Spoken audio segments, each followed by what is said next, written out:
As for Prost, relaxed and as in control as ever. He's on the second row with Senna, ready to play the percentages and take whatever openings are offered. For him yesterday, there was a small Renault reunion to celebrate the birthday of former boss Gérard Larousse. The years at Renault were rather frustrating for Prost as the world title eluded him. But now he's going for his third consecutive championship title and is clearly among the favourites here. Well, Prost is certainly third favourite. I think I'll go for the man in form, or who's shown the form so far this season. That's Nigel Mansell, of course, with the added stimulus of being in front of his home crowd. He'll be a very hard man to beat. I think Piquet is going to have his revenge here tomorrow. That's my feeling. Well, I think it ought to be one of the two Williams, but since these two drivers seem to want to race each other more than they want to race everybody else, Alan Prost is always going to be there. Nigel, mainly because I think he's an aggressive driver, he's a great driver, and he's at home as well. He's coming off the French Grand Prix victory, and his determination is unbelievable, so I think he'll go all the way. So take your pick, Williams, Lotus or McLaren. You can even wave a Ferrari flag at Silverstone.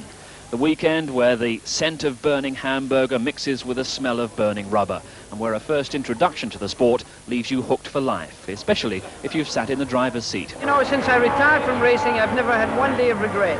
I love the sport enormously, with great strength, and I love being here. But I actually don't want on the Sunday afternoon to be having to get into that horrible thermal underwear and racing overalls and strapping myself in. I just want to be doing it like you're doing it, talking about it. And as both of us know, like a lot of other things in life, it's a lot easier to talk about it than do it. Jackie Stewart, right as usual. And now at Silverstone, the sky overcast, but the light is bright and conditions are absolutely ideal for round 7 of the World Championship, because the track is dry. You can see there that most evocative of sights, and this is the time when tension is almost at its very highest, just before the start. The drivers have gone round their lap to form up on the grid. They still, of course, have their final parade lap to do, but very shortly that knot of people around the lead row, which contains Nelson Piquet and Nigel Mansell, will disappear. So will everyone else.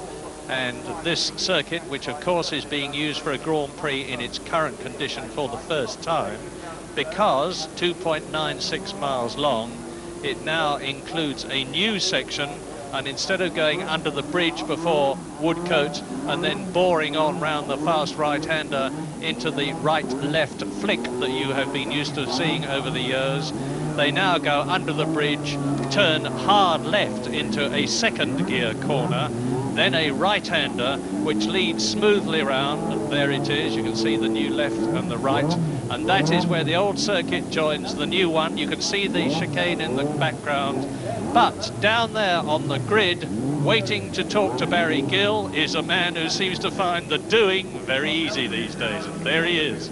Nigel, a great occasion, isn't it? It's fabulous, isn't it? Lovely to be in England again. What does this crowd mean to you, Nigel? I mean, everything. Just watch them. Thank you. Anyone would think they think you're going to win, Nigel? Well, I think we stand a good chance, but it's we've had our problems this morning. We had a clutch blow this morning, and I've just done the warm-up laps, and the clutch is a little bit soft, so they're working on it again now, the mechanics. Doing a great job, and we've just got to do this afternoon. How big a disappointment is it to you that you're not in pole position for the 6th time this season? It makes no difference at all. I mean, for all the races this year, I've been on the front row of the grid, and I think, as I've demonstrated, you can win from 2nd place as easy as from 1st place. So no difference at all. Nelson can't hear this interview, so what are your tactics? I should get shot if I told you. I can think of many nice things to do, but it's going to be basically a fuel economy race. I'm sorry to say that, but it is. We've got to watch our meters like never before. If you recall here, the last time we all raced here, Ayrton Senna dropped out 5 laps before the end in the Lotus. That's because he ran out of fuel. And we all had problems. And this is not going to be any different, unfortunately. What about tyres here, Nigel? again, another crucial factor. I can honestly say and sort of hold my hands up in dismay that we don't really know whether we're going to make a stop or not. We're just going to play it by ear. We've got a countdown to lap 35, and we might stop, we might not. Depends what shape we're in. And now, of course, the final question: are you going to win for the 3rd time on home soil? Well, I'll tell you what I'd like to do. For sure, I'd love to, and you can bet your bottom dollar I'm going to be out there, you know, as they say in America, or I shouldn't say in America, doing my best I can. Ayrton, Nelson, Alan, and myself, I think you'll probably get the winner. Which one of us, I don't know. I know which one I hope. Well, Nigel, as you know, we're totally unbiased. On behalf of all the BBC viewers and 100,000 fans, here's hope it's you we're interviewing in a couple of hours' time. Thank you very much. We'll be trying. Thanks everybody out there, eh?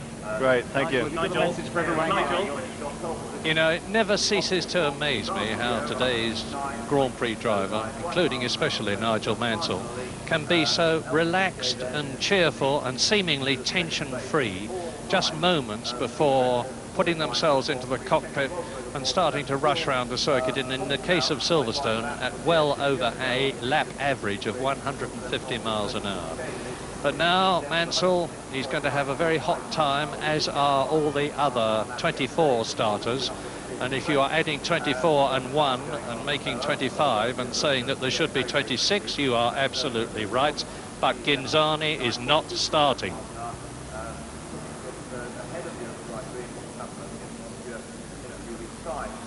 Well, Silverstone today, of course, is where everyone interested in motorsport will want to be.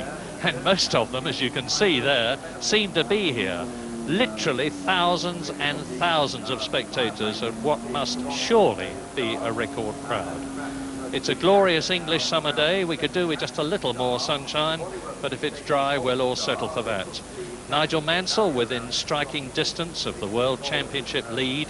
The prospect of a thrilling race between 25 of the finest drivers in the world, and they're at the wheels of incredibly sophisticated 850 horsepower projectiles, and that is the recipe for a superb occasion. The Shell Oils British Grand Prix is round 7 of the World Championship, and it's the fastest circuit of the series. It's a place where the drivers and the cars can stretch themselves, but it's a circuit too where the speed and the heat of the day, because it's very humid here, are going to mean that the drivers will have to have one eye on the rev counter, and as you've just heard from Nigel, the other on the fuel gauge. Now, there's no crowd, I can tell you, like a British motor racing crowd. They're knowledgeable, they're enthusiastic, they're cheerful. Now, they've all got their own preferences.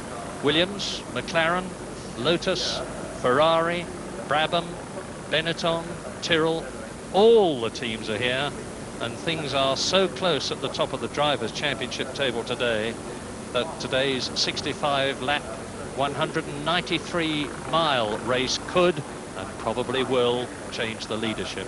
For the man at the top that you see there, Brazilian Ayrton Senna, or Ayrton Senna da Silva, to give him his correct name, is just 1 point ahead of the reigning world champion Alain Prost, and he's going for his 3rd consecutive Silverstone win.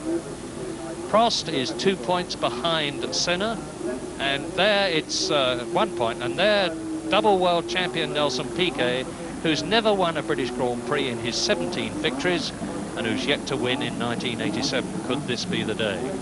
Piquet is just 3 points ahead of his arch rival, Nigel Mansell, and Mansell's after a hat-trick too, 3 successive Grand Prix wins in Britain. It's close at the top of the Constructors' Championship too.